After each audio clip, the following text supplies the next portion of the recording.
It hasn't been pretty. It hasn't been scintillating or prolific or anything like that, but it's November and Nebraska is a contender. Championships are won in college football in November. And for the first time in a long time, I guess we would have to go back to 2016 to say, okay, it's the first week of football in November and the Huskers are playing for a division championship. It's real, folks. Again, may not be pretty, may not be against the best opponents, but they are in the thick of the Big Ten Western Division race. Huskers Live right here, the voice of college football. We appreciate everyone keeping track of our change in time. Blame it on me. There's that college football playoff rankings deal that comes out on Tuesday night that has bumped us to Thursday. So we appreciate Greg and Justin adjusting their schedules. You can catch, of course, Greg at Husker Online, doing a great job for the folks at On3. And then, of course, we got Justin Adams hosting our post game right here at the Voice of College Football on the Nebraska channel. Guys, how we doing today? Good. Strange to see the sun coming through my office window for a change. Yeah, during one of these deals. I didn't know that you guys existed except for on Tuesday. The one thing for me, I'm in Arizona, so it doesn't adjust too much. Daylight, it's still daylight regardless for me, but yeah, I feel like my brain's a little bit sharper in the morning, so hopefully it'll be kicking a little bit faster today. Greg, you'll have to take us through this Purdue win because the Huskers got off to an amazing start. The defense was incredible. I got to tell you, I checked out at 21-0. And then I saw 24-14 and thought, oh, is this getting a little scary or is that just window dressing? So were there any nervous moments there in the fourth quarter? Well, they didn't start off great. They fumbled the opening kickoff. So that was a bit inaccurate. Well, it was 21-0. That was my point. Well, so obviously that didn't hurt them. No, well, I mean, there was plenty of mistakes in that game. You never really thought that Purdue was actually in the game, though. Obviously, like I just mentioned, Nebraska fumbles the opening kickoff. Actually, a ball that they actually got back on, but they gave it to Purdue anyway. But the defense held them up right there and got Nebraska the ball back and kind of never looked back. The defense really did. They played lights out most of the day. Can we back up just a second? Nebraska fumbled the opening kickoff, and video evidence says that they got the ball back, but the officials gave it to Purdue. Really? Well, they reviewed it, and they still gave it to Purdue. They didn't overturn it. But, talking to Ed Foley yesterday, he believes that they actually got the ball back. They had recovered it. So, but they said that Purdue had the ball long enough to possess it. So, yeah, they said he had possession when they had just a short little like iota of a clip in that video where you see a Purdue player has the ball in his arms and his knees are on the ground, and I guess they counted that as like, okay, well, they've got it, and that's what they rocked with. From my perspective, I couldn't even believe that they would even have any kind of an angle at seeing, you never overturned like that. So, yep. Yeah, it was just kind of a bizarre way to start the game off. But obviously, it did not hurt Nebraska in the end. It was so dang cold out there too that I don't think Purdue wanted to be out there. To his credit, like he put the helmet right on the ball. Like that one's coming out 9 times out of 10. I feel like because he put a hat right on the football. That was just a perfect place to hit. Yeah, no, I don't fault Garrett Snodgrass for that at all. That was a legit, nice, cause of a fumble. So, that's just the way it goes. But fourth quarter kind of rolled around and you're pretty much secure in the game. But Purdue did strike twice. But a big field goal from Tristan Alvano from 55 yards out, kind of put that game away. So all in all, a pretty good effort. Everybody was really happy with themselves afterwards, except for Coach Rule and his staff, obviously pointing out some of the mistakes that keep being made. And as a result, Coach Rule even mentioned today that they went back and really worked on ball security this week. All the coaches got together and watched every single fumble that's been on the ground this year, and kind of changed up their coaching on the whole situation during the week. So they're really, trying to eliminate that. So before we cut Justin loose, this is before I checked into the game, or I would have remembered this whole kickoff scenario. Purdue gets the ball at the Nebraska 32 because of this fumble. Mm-hmm. And they can't move the ball. And they've got a 4th and 11 at the Nebraska 33. And I know that's that in-between territory. They obviously don't trust their field goal kicker. No, I saw him perform against Ohio State. They're missing field goals left and right. They're all. I looked to my colleague next to me, Adam Kruger from Channel 3 in Omaha, and I said, why the hell are they not kicking a field goal on the 43-yard line? And he gets on his phone and he looks, he's like, oh, yeah, the guy's 3 for 9 on the season. Yeah. Okay, yeah, that explains it. Yes. Macias is not a good field goal kicker. I don't know if they've replaced him or what, but yeah, he's been missing field goals left and right. But they're at this 4th and 11 situation. Hudson Card's a decent quarterback. He's not exactly Peyton Manning, where he's going to dissect and carve up a defense on a 4th and 11 play and against a really good Nebraska defense. What are the odds that they make that? Don't you punt and pin them down? I just think that's kind of a curious call. The odds of making 4th and 11, and you've gotten that kind of break to start the game. I get the call. It's not like insane outrageous because you are in plus territory. There's little that you lose there, but it's a bit of a questionable decision. I mean, you had the wind at your back too, a very substantial wind that was blowing. So, I mean, even if my field goal kicker was garbage, I think I'd still would have tried a field goal at that point in the game. Yeah, to come out on the road that early and get points, I agree with you, Greg. I think that would have been completely the right call. It was tough sledding for them offensively all game, and 4th and 11 just wasn't happening. But it was crazy. Point, in my mind, it was just a crazy call. No, and their kicker's bad, but I still think their kicker, they had a better chance of making that kick, of course, than they did picking up that 4th and 11, no doubt. Oh yeah, with that wind howling, I mean, that's Tristan Alvano hit a 55-yarder with that wind behind him. So, yep, there you go. All you got to do is kick it down the middle. Yeah, it's that easy. Easier said than done, right?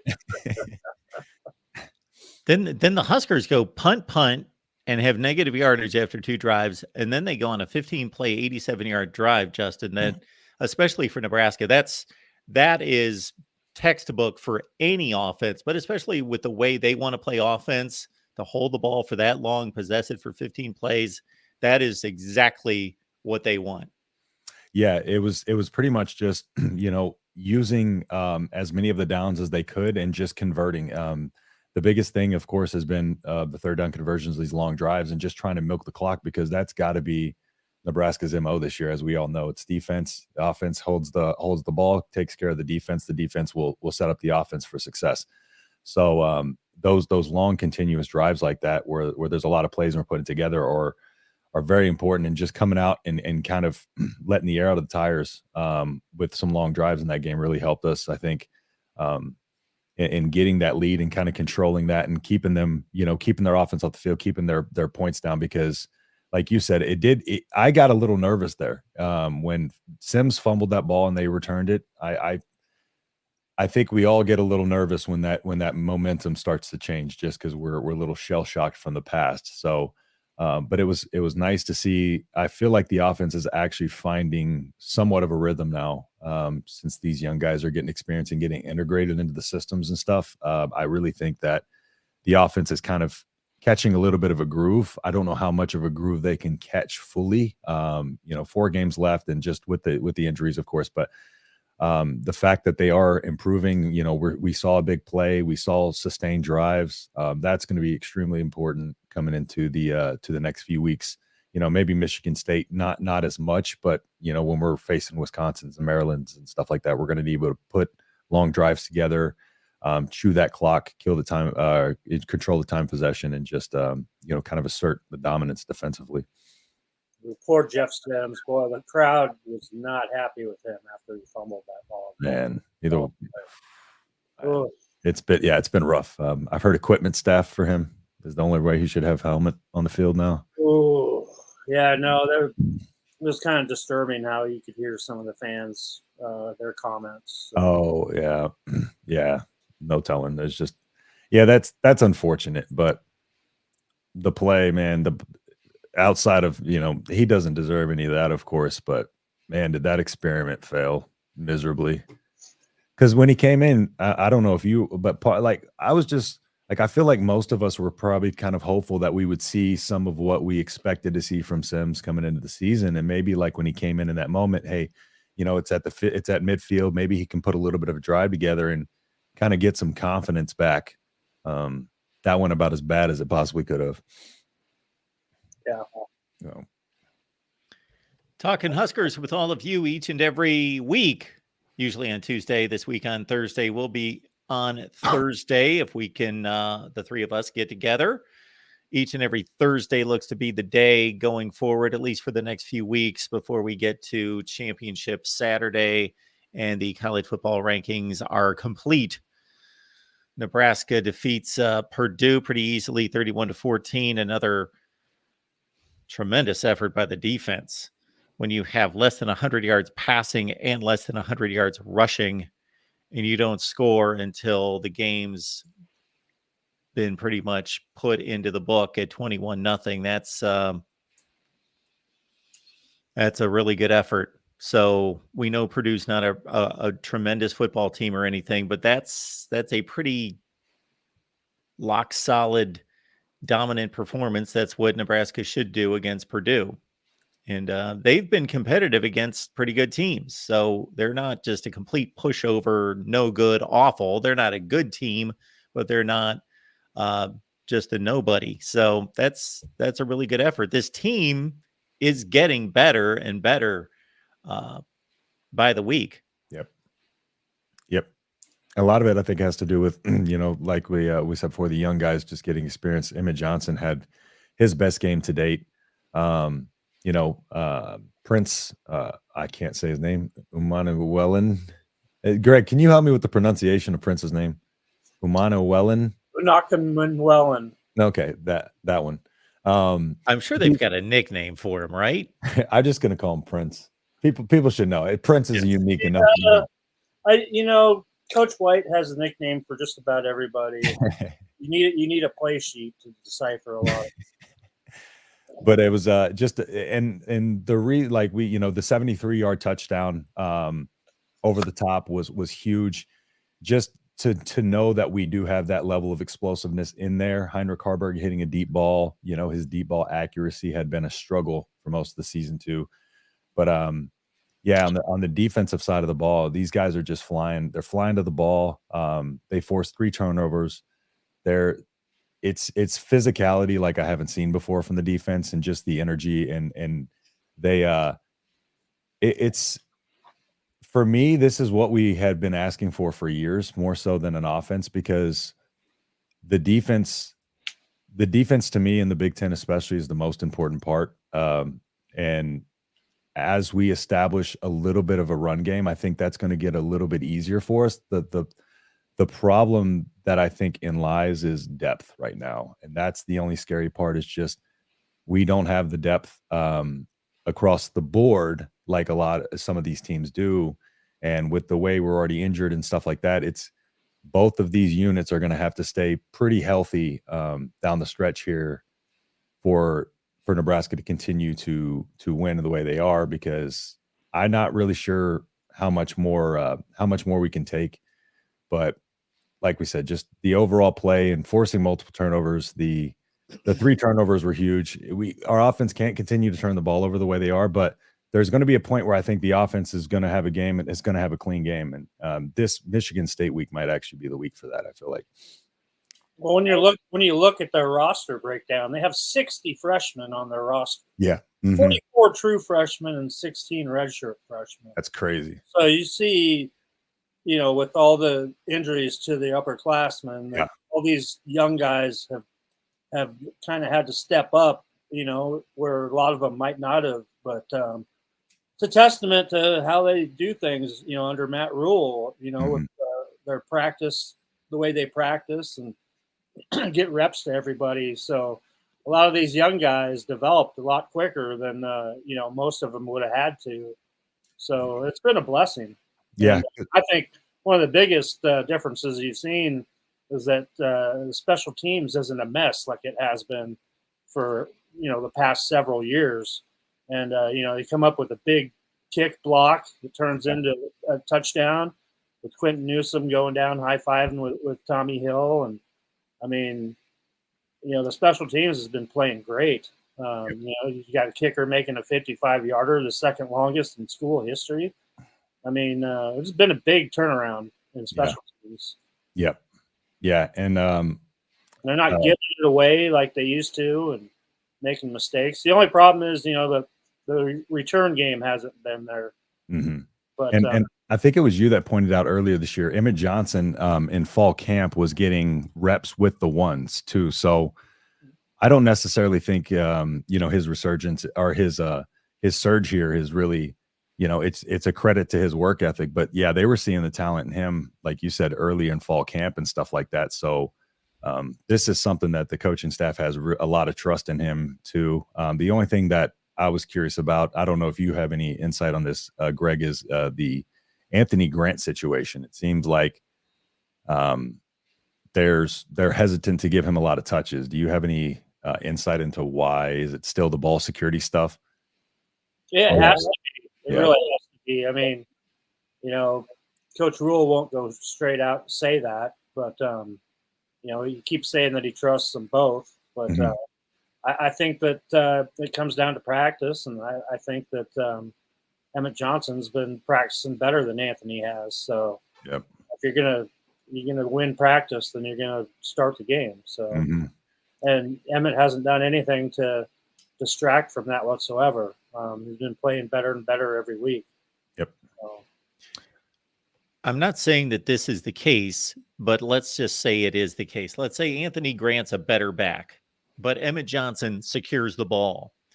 Well, if you're playing the way Nebraska's playing and your defense has been locking people down and you're trying to control the ball, plus you got a quarterback who's a running threat, then you play the guy that protects the ball. And if he's doing the job, 13 carries, 76 yards, that'll get it every week, 5.8 per carry.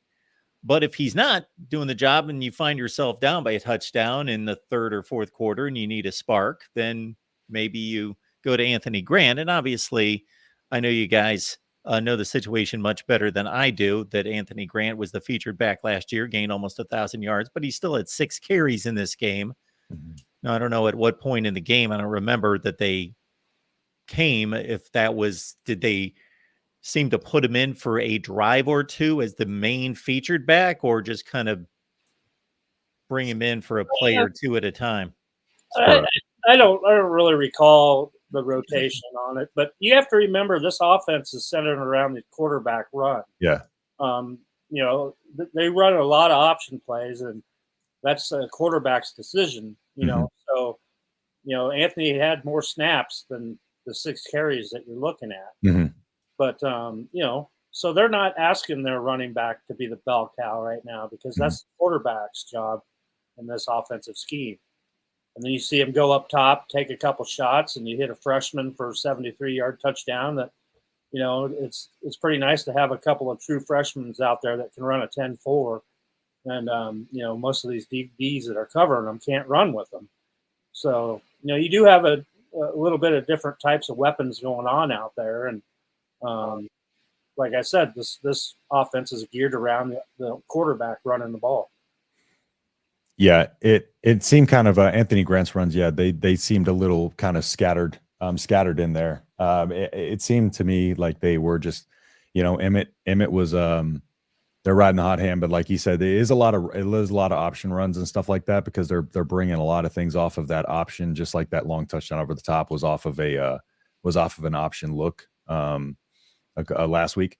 So it seems like they're just trying to use the personnel for the situation, each play that person, kind of what they alluded to before, where the way each player is practicing on certain situations and certain plays, I think that's the guy that they're going with in those situations. So yeah. But Emmett Johnson looked electric. Anthony Grant I feel like Anthony Grant's the type of guy that gets going as the game goes along a lot of times, where, you know, he's that big physical runner. But I do think we'll see a lot more of him down the stretch here when we get more into Big Ten play.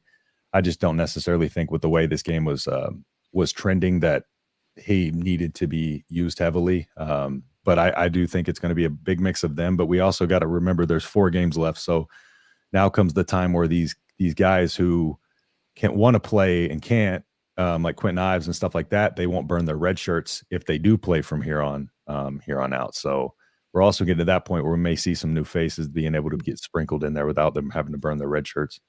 Well, they keep saying they want to keep getting Joshua Fleeks more carries back there too. So he's a guy that can do a lot of different things. Yep. It also seems like a situation where Jeff Sims is the starting quarterback. They go for 2 games with him. He obviously falters. He also gets injured.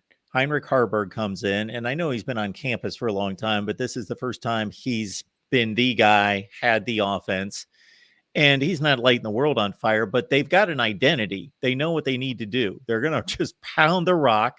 And like Greg says, you don't see quarterbacks across the country with 19 carries in a game, and he's doing that every week, 15, 18, 19 carries a game. And I know a couple of those are sacks, so he only picked up 22 yards. He probably lost roughly 30 and 3 sacks.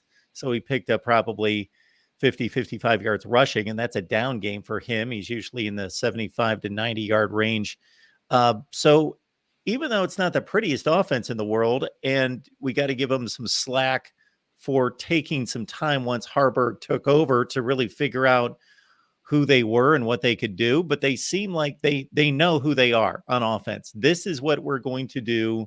This is who we are. This is what we do best. And this is our path to victory. Yeah. And what have we been saying? I mean, over the last couple of years, you know, everybody giving all the flack to the offensive line. All of a sudden you see these guys playing pretty good here when they're blocking downhill, running the ball. Which they weren't allowed to do much the last couple of years. So, you know, this is a team that's kind of built that way, and they're taking full advantage of it. And, you know, why was Jeff Sims in there on that one series? It's because Haarberg got his chin busted open and had a huge gash in there that wouldn't stop bleeding in time to get back out there for that series. So, you know, he's tough as nails, and he thrives on that contact and having that ball in his hand. Yeah, that's I don't think people understand how difficult that is for a quarterback to get out there and run that many times a game each and every week, when you got to facilitate the offense, but also your body has to take that beating. So, you know, what Haarberg is doing is incredible for the situation he was thrust into and everything. One of the things that concerns me is a potential, you know, I'm not saying it'll happen, but there's always the potential running the quarterback that much that he does get banged up. And in that situation, you know, Sims clearly is not the guy. So we're down to Sims and Chubba Purdy. That's another concern too, is just depth there. But I'm not necessarily sure they're concerned about, of course, him wearing down now. They're just worried about one game after the next. But Greg, you might have insight to this. What is the general talk about Chubba Purdy around practice and the coaching staff and stuff? I know they probably keep everything close to the vest as well, but would they trust Chubba in a situation like that 100%? Absolutely. Okay. Both Coach Rule and Coach Satterfield trust him fully. He's looked really good. So, yeah, they have no problem going to Purdy if they had to. That was curious, just because, you know, we haven't seen a lot of Purdy. Of course, he was banged up at some point in the year too. That had part to do with it. Every quarterback we had was banged up at a certain point. But yeah, just that the depth is the only concern, because then runs the question, you know, who is the next guy in line? Is it still Sims? Is it him? But yeah, what Haarberg's doing is incredible. I think I would expect Purdy to get the nod. I think I agree. Yeah. Yep. But yeah, good things from Haarberg, man. I'm loving to see it. And this is the team we've all been asking for. Just winning games, finding a way to win. Well, it's the first time in a long time that Nebraska is beating those second-tier teams that you expect Nebraska to beat, going back, for 50 years. Yeah. Teams that you owned, like Kansas and, teams like that. And, now when you moved into the Big 12, you expected teams like Purdue and Northwestern and Michigan State not to be, to be those type of games where Nebraska won every single year. Right. But now they're finally doing it. So it's nice to see that happen at least. Yep. Agreed. Yeah. Cause there was a point where we weren't even sure against some of these Division II FCS schools that we were guaranteeing a victory, let alone these Big Ten games. Every Big Ten game seemed daunting to us at a certain point over these last few years. So it is nice to look forward to a team like Michigan State and understand that we have a significant chance to win and feel pretty confident in that. Yeah, it's a really strange game in this way. Michigan State's lost 6 consecutive games.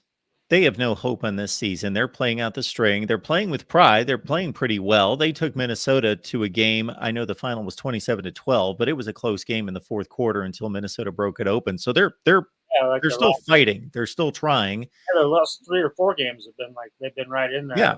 Iowa, they had a 3-point lead in the fourth quarter on Iowa. They had a lead, 18-point lead on Rutgers before they blew it in the fourth quarter. So they've been trying. They've been playing hard for Harlan Barnett. So this is where I find it interesting is that you've got one team. There's not a whole lot of difference in these two teams from a quality standpoint. Nebraska's playing in the Western Division. Michigan State's playing in the East. Nebraska hasn't had the issues that Michigan State has, losing their coach and all that other business. So I'm not saying Nebraska is not better. They are better. But the 3-2 record versus the 0-5 record isn't quite what it really is in terms of the quality of the two rosters and how good the teams are. In fact, I think the point spread in the game is only 3? Yeah, that's crazy to me. Really close. Yeah. And we've got a guy, Steve Merrill from Wager Talk, who comes on here and he runs all sorts of math models 10,000 times and all that sort of business. And he actually has Michigan State as like a 1-point favorite. So they're not an awful football team. They're just in disarray because of the whole coaching debacle and all of that. And outside of Michigan blasting them, which they're doing that to everyone, they have played pretty well. So I would expect a pretty tight game in East Lansing. Now, Minnesota just pretty much gave Nebraska the formula. Not that they didn't already know it. Although, Michigan had their signs, right? Well, that's the deal. Almost like they knew got everybody's signs. So Nebraska, they should be given another win here too. Sure, yeah. But bowl eligibility. Let's go. We'll see where that lands here.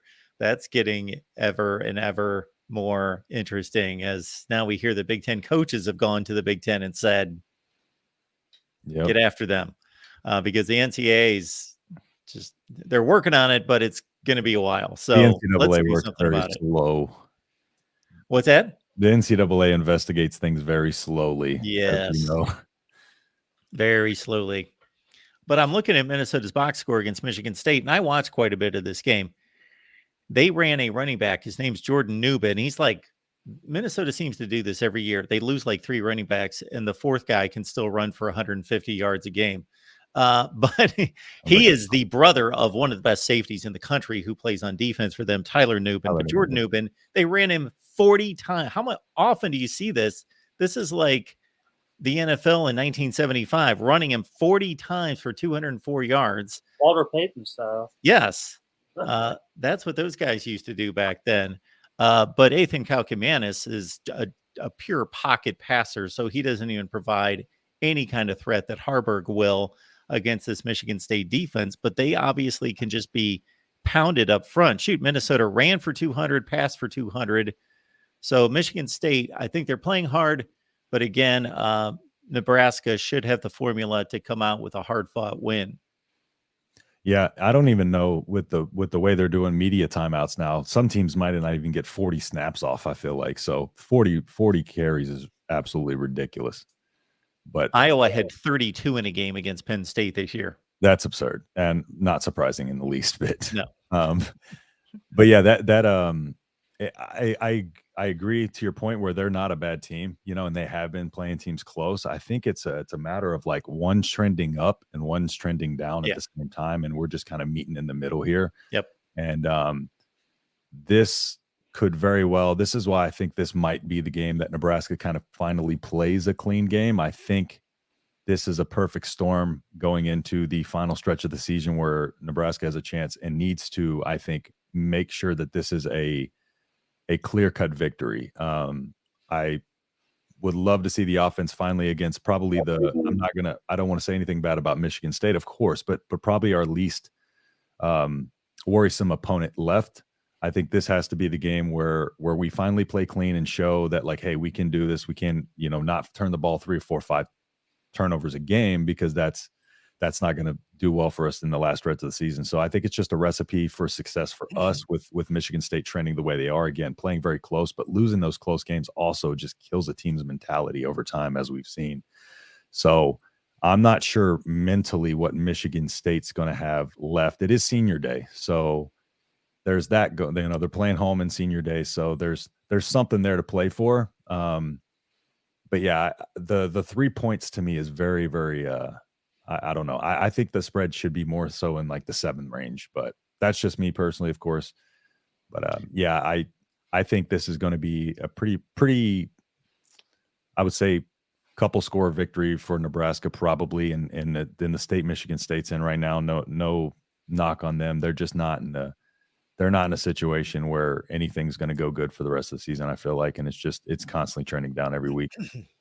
Well, they're probably looking at it like, if we're going to get one, we better do it this week, because next week they're at Ohio State, and then they're at Indiana, and then they play Penn State. Yeah, that's rough. Yeah, both site games. So that's rough. Yeah, it doesn't get any easier for them. Yeah, no. In terms of level of play, I think Nebraska is basically playing Purdue again this week. I'm not saying that the teams are exact in terms of strength and weaknesses, but they're playing a team that could beat them, but they shouldn't. Yes. And Nebraska should just take care of business and win the game. That's probably the best way to put it. I think it's going to look like a very similar game, just hopefully a little bit cleaner from our end. But I think, to your point, it's very similar in the way it's going to look and turn out in the outcome for sure. As Jackson is telling us right here, the Big Ten Western Division is looking crazy this year. I rarely do this, pushing my content here, folks, but I dropped a link in the chat. I did a complete breakdown on these tiebreaker scenarios in the Big Ten East and the Big Ten West, and they are crazy, crazy, crazy. We got a 4-way tie for first place right now in the Big Ten West. The Big Ten East gets all the pub and the attention because you've got 3 heavyweights that don't lose to anybody else, which is crazy. They've won 38 consecutive games against everybody else in the Big Ten. So none of the tiebreakers apply, because the tiebreakers have to do with records against common opponents and all that. Well, their records against everybody else are undefeated. So that could come down to who they played in the West and who had the best record in the West of the teams that they played, or could come down to a random draw if there's a 3-way tie in the East. Now, the West is really fun to deal with. And again, folks, check out the video. The thing working against Nebraska right now is obviously they've got a head-to-head loss against Minnesota, and so they don't want to finish in a 2-way tie against Minnesota. But to get to the final at 7-2, if they beat Minnesota or Wisconsin and Iowa, they would be in really, really good shape at that point. But 4 huge games for Nebraska, and this West it's up for grabs. Just go 1-0 every week. Yeah, that Minnesota loss is looming large now. Earlier this year, I kind of coped with it by saying, like, it may not matter the grand scheme of things, just because we weren't intent on playing for, competing for the West, to be honest, coming into the season. We didn't think that was probably what we should be. Bowl eligibility was step 1. Now we're in a position like this where that Minnesota loss is looming a lot larger now. So, but yeah, like Greg said, just all they can worry about is just take care of business 1 week at a time and just let the rest play itself out and hope it works out in our favor but it's so nice to be having this conversation actually for once, bowl eligibility, one game away, and then somewhat controlling our destiny towards the end of the season. But yeah, like he said, it's one game at a time. That's the motto of this team. That's what they've been doing. It doesn't matter what it's looking like, just get it done. When you throw the likes of Nebraska and Minnesota and Iowa and Wisconsin together, and even Northwestern's playing good, they beat Maryland last week. You throw them together, we're going to see a November of 20-17, 16-13, 17-10, a lot of those kind of games with these teams playing each other.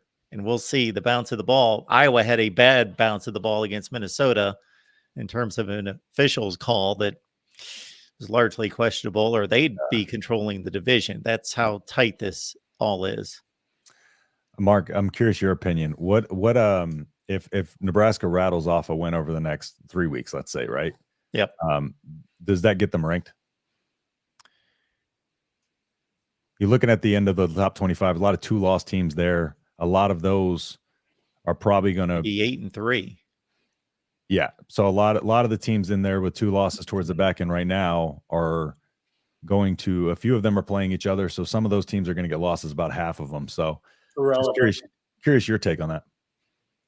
Well, there's a lot that goes into that. Yeah, of course. But in terms of other teams, so it's not Nebraska's thinking about. I know.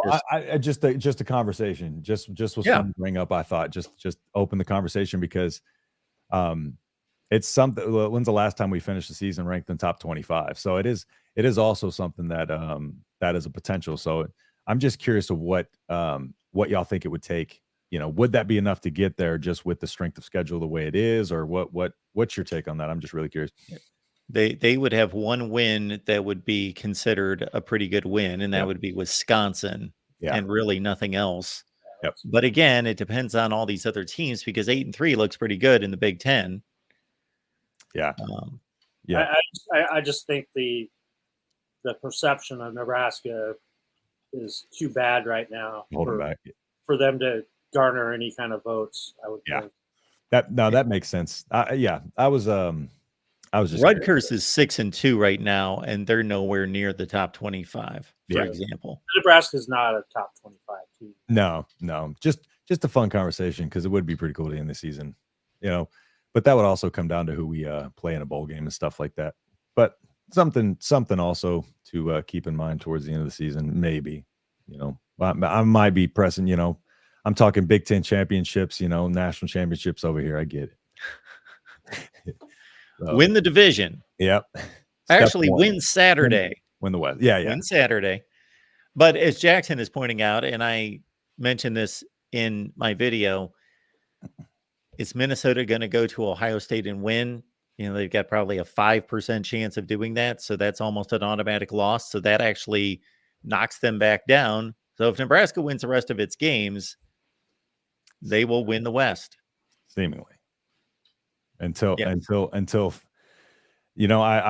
would love to say that I expect Minnesota to go in there and lose to Ohio State, but as soon as we need Minnesota to lose, they're going to go in there and upset Ohio State. So, but yeah, that is very true. I do believe our schedule, probably us and Wisconsin. I believe it was Wisconsin. Looking through the remaining schedules, probably have the 2 easier routes. I think it was Wisconsin. I'm not 100% sure, but I think ours is the most favorable for sure. But Wisconsin's still the big hurdle. I feel like Wisconsin's going to probably, in my opinion, win the West. So that's the team I'm really looking at that I need to lose a game, which they should have lost. What was it, a couple weeks ago to Minnesota, right? Was that Minnesota a couple weeks ago that they came back? No, they always play Minnesota last. Okay, I forget what that game was 2 weeks ago where they came back and won that one, but Illinois.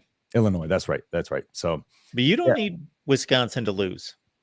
No, but I just if you beat Wisconsin, right? I think that's the problem. I think Wisconsin's our biggest hurdle left in the schedule, and I think that game for us, because I don't necessarily think they might. I don't think they're going to lose another schedule the rest of the way another game the rest of the way on their schedule outside of us, of course. So I think that game in itself means that game is the one that we have to win, because I don't think we're going to get help with somebody else beating Wisconsin outside of that. So, but yeah, knocking a couple of these teams out of there to where it would be us and just Wisconsin going into that game would make that game very, very, very fun.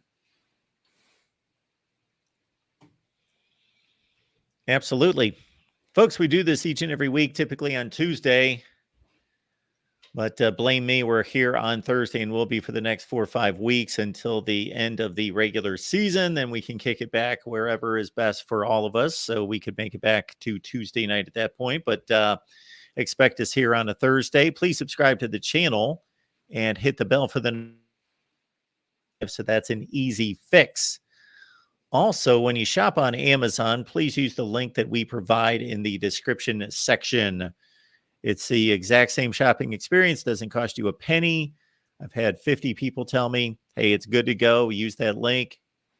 It's exactly the same shopping experience. So grab that link and put it somewhere where you will remember it. All right. Is there anything else we've missed? And guys in the chat, I get it. We're focusing on what we control 1 week at a time, but we're not the team. We're not the players. We're not the coaches. If we come on here every week and say, just one game at a time, let's just win this next game. All right, guys, have a good day. Yeah, it's fun talk. Yeah, exactly. That's why we're here. It's fun being able to talk about Nebraska potentially being in a top 25. Yeah. I missed the heydays. All right. This is nice for me. I need this Nebraska winning to come back for my own sake. Justin, you left out the Iowa game. You said if we win the next 3 going into the final game, but even if they get ranked and then lose to Iowa, that's just going to knock them out. So they got to beat Iowa anyway. And then they will be ranked. If they're 9-3 and they've beaten Wisconsin and Iowa, that should get them ranked. Iowa gets ranked 24 and then loses. So I'll worry about Iowa when they can score more than 6 points. The curse of being ranked. Yeah. You're not worried about Iowa? Yeah, when they can score more than 6 points, I will be. No, really? Listen. I'm joking. I'm being facetious. You need to come on our Iowa show. I'm being on there. I'm being facetious. Iowa, no matter how good we are, how bad we are, how good they are, how bad they are, that game's always close. So that's why I made sure I specified if we did it over the next 3 weeks, because I was curious coming into that Iowa game if there was a potential for that, because that would add a little extra steam to that one as well, considering last year Nebraska had nothing to play for and took Iowa's, Big Ten West away from them. So exactly. Just playing out the intriguing scenarios towards the end. It would be nice to go in there ranked though, wouldn't it? Into that one. It would. Man, I'm on fire right now. I'm ready. Wouldn't you rather them be ranked and you're unranked going into the last game? Yeah. I just want to see a number next to our name, to be honest. It's been a while. No, but it would be fun to play spoiler and go in, in the take theirs away, take it, and then go into that bowl game with a ranking too. But either way, if we get a number next to our name towards the end of the season, I'm with it. It means we're there, guys. We're back. Let me ask you this question. Would you rather have a number next to your name or go to the Big Ten championship game? Big Ten championship. Okay. For sure. Yeah, those numbers can go away. You wouldn't be ranked after that game. Big Ten West title will never go away. It's the last one. It's the last one that we got is the Big Ten West, and we can say we were the last Big Ten champion and the Big Ten West champion forever. I mean, to get beat by 70. All right, we're not going to talk about the actual championship game.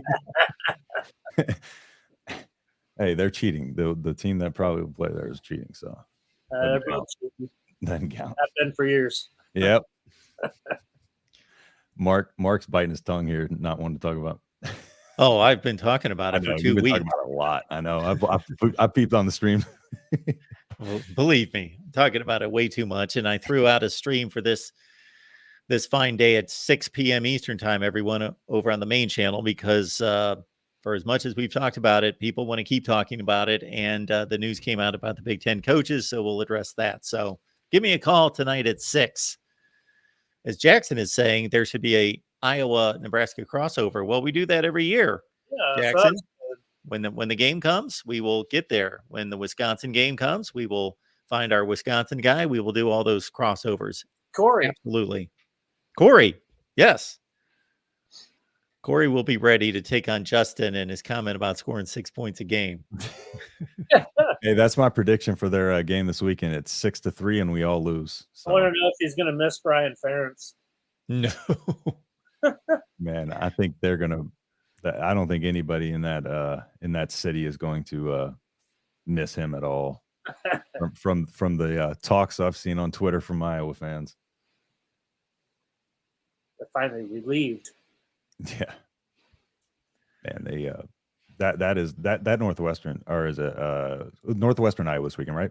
Yes. Yeah. That game, 6-3 final. Watch. Bet the under. Bet the under. Always bet the under with Iowa. Yeah.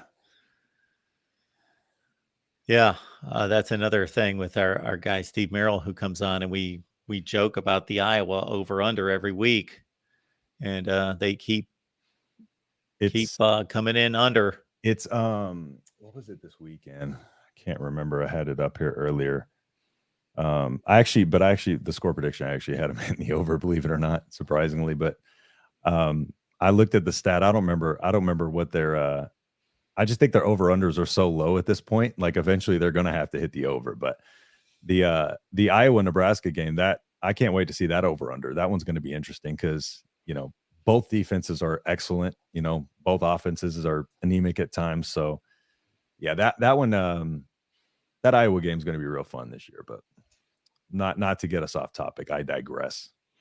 It'll be in the 30 range. Yeah. But I don't know. I this weekend, man, I'm excited about this weekend. I'm feeling pretty good about Nebraska going into this weekend. And I think it's going to be a statement victory personally. All right, folks, final comments or questions. Keep in mind that we've got the super chat available for all of you to help support the channel and the show right here at the Voice of College Football. We're always looking for sponsors, and we want to benefit you. So we can partner together with a sponsorship. If you got a business or connected to a business or want to promote your own personal brand, hit me up at MarkRogersTV at Gmail, and we can get that done. Join Justin after the game for Nebraska post game. I'm sure those have been lively. Hey, yeah, we've been having fun, man. My koala's still chilling back there. My good luck koala from the beginning of the season. Over there next to the black shirts. I put him over there next to the black shirts for y'all. He's keeping the defense rolling. Yeah, the black shirts are back. And it's also Cheesy Corn Sports is your destination right here on YouTube. What's going on over there these days, Justin? Yeah, so we actually have been meeting pretty frequently. So starting next week, we're going to be doing a Friday stream as well, where we talk.